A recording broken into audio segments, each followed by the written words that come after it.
عزیز طلبہ، government post graduate college Satellite Town کی جانب سے پروفیسر شہباز علی شعبہ اردو آپ کی خدمت میں حاضر ہے۔ ہم نے حصہ نظم کی تیسری نظم خدا سرسبز رکھے اس چمن کو مہر ماں ہو کر شروع کر رکھی ہے۔ اس کے 2 شعر آپ کو 7ویں لیکچر میں پڑھائے جا چکے ہیں۔ آج کے اس لیکچر میں اگلے 2 شعر یعنی اس نظم کا تیسرا اور چوتھا شعر آپ کو پڑھایا جائے گا۔ یہ نظم ہماری درسی کتاب کے حصہ نظم میں موجود ہے اور صفحہ نمبر 99 پر آپ اس کو اس سلائیڈ میں دیکھ سکتے ہیں۔ تو آج کے لیکچر کا آغاز کرتے ہیں اس نظم کے تیسرے شعر سے۔ عروج نشائے نشو و نما سے ڈالیاں جھومی، ترانے گائے مرغان چمن نے شادماں ہو کر۔ اب ہم بڑھتے ہیں الفاظ کے معنی کی طرف۔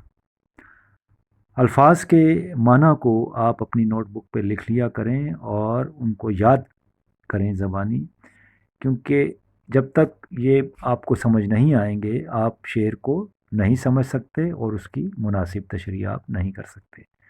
لہٰذا الفاظ کے معنی کو یاد کرنا اور سمجھنا بہت ضروری ہے۔ عروج کا مطلب ہوتا ہے بلندی یا کمال۔ نشائے نشو و نما، پھلنے پھولنے کا، بڑھنے کا شوق۔ ڈالی کی جمع ڈالیاں، مراد ٹہنیاں، درختوں کی شاخیں جس کو ہم شاخ بھی کہتے ہیں یا ٹہنی بھی کہتے ہیں۔ جھومنا سے مراد ہے خوشی سے رقص کرنا، شاخوں کا جھومنا۔ اور ترانے گانا، خوشی کے گیت گانا۔ مرغان چمن، باغ کے پرندے۔ مرغ کی جمع ہے مرغان اور چمن کہتے ہیں باغ کو۔ مرغان چمن، باغ کے پرندے، شادماں ہو کر، خوش ہو کر۔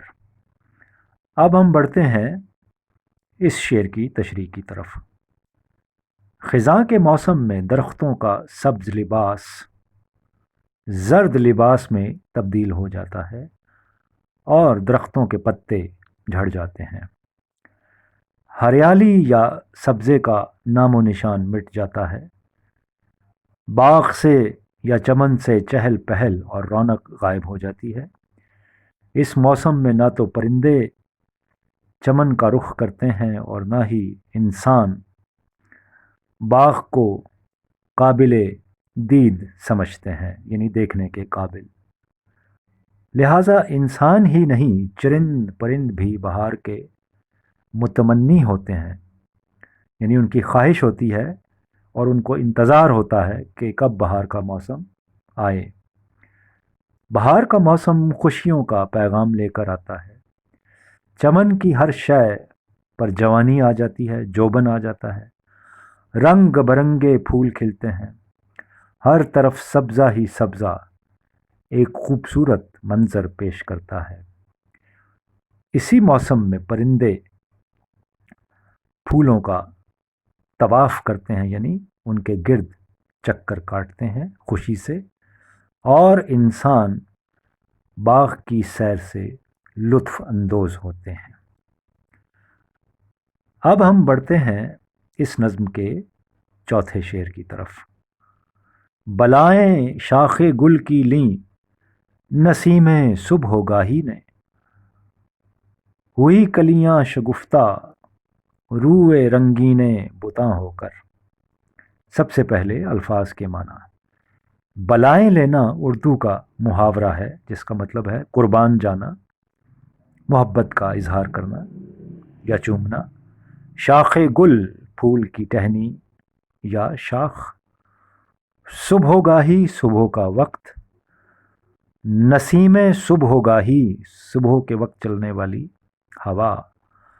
شگفتہ کا مطلب کھلا ہوا یعنی پھول کا کھل جانا، اس کو شگفتگی بھی کہتے ہیں۔ روئے رنگیں خوبصورت یا حسین چہرہ، بتاں جو ہے یہ بت کی جمع ہے، اور بتاں سے مراد محبوب یا حسین چہرے یا شکل والا محبوب۔ اب ہم بڑھتے ہیں اس شعر کی تشریح کی طرف۔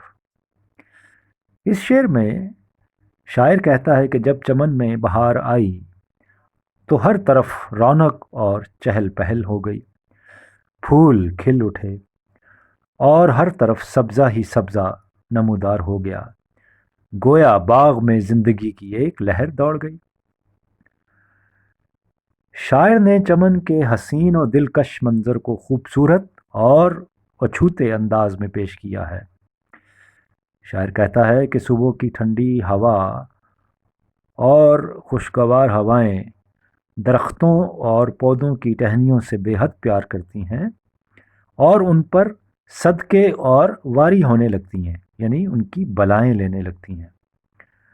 چنانچہ صبح کی ہوا نے باغ میں پھول کی ٹہنی پر کلیاں ہی کلیاں دیکھیں تو وہ ان کی خوبصورتی پر فدا ہونے لگی، یعنی قربان ہونے لگی، فدا ہونا، اور آگے بڑھ کر فرط محبت میں یعنی محبت کے جوش میں دیوانہ وار ان کلیوں کا منہ چومنا شروع کر دیا، تو دوسری طرف کلیوں میں خوشی اور مسرت کی لہر دوڑ گئی اور پھر کلیاں کھل کر پھول بن گئیں۔